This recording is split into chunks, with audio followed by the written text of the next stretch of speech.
The number one lesson that we should all be taking away from TikTok's temporary ban and 16-hour disappearance is that we have a critical need for more millennials and Zoomers to run for office. One of the number one reasons that the TikTok ban was passed in the first place is that we have a Congress filled with octogenarians who do not understand technology and are easily manipulated by oligarchs in the tech industry as a result. Mark Zuckerberg and Meta spent millions and millions and millions of dollars lobbying the US government specifically to convince them to eliminate TikTok within the United States and therefore eliminate Meta's biggest competition.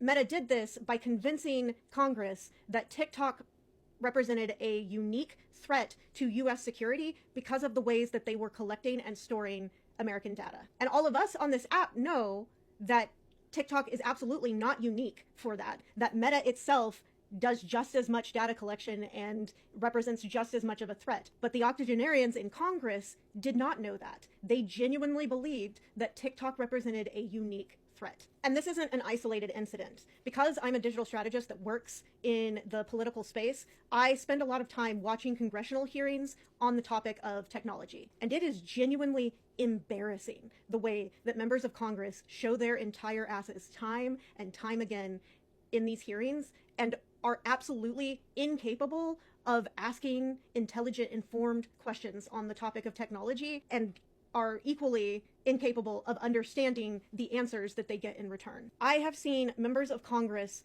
not understand that Google is not the company manufacturing Apple iPhones, literally not understanding that Google and Apple are two separate businesses. I have seen members of Congress not understand that social media companies are not the ones installing fiber internet. And I have seen members of Congress literally parroting things that they were told to say by their 10, 11, 12-year-old grandchildren because their grandchildren understood more about the topic than they did. And if there is anything that this past November's election results showed us, it is that the tech industry represents a unique threat to the United States right now and to our democracy right now, unless we make sure that they are adequately regulated. That cannot happen if our Congress continues to be filled with people who do not understand what the tech industry does or the ways in which they need to be regulated. In this regard, tech literacy might as well be its own separate language. Continuing to have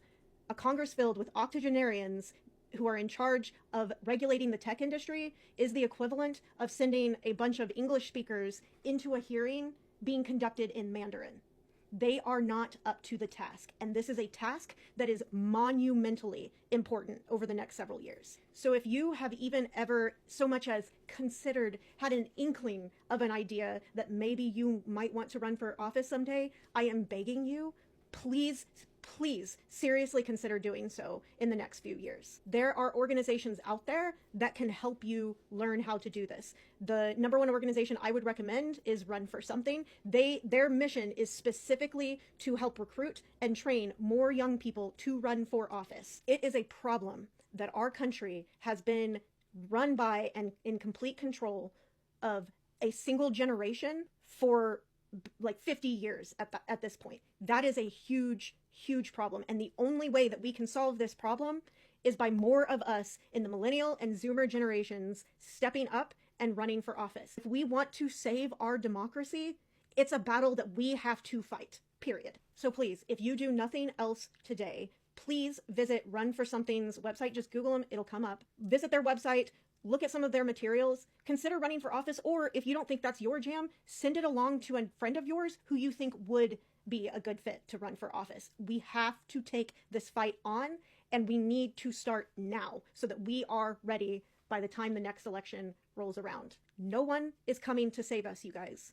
We have to save ourselves, and we have to save our democracy.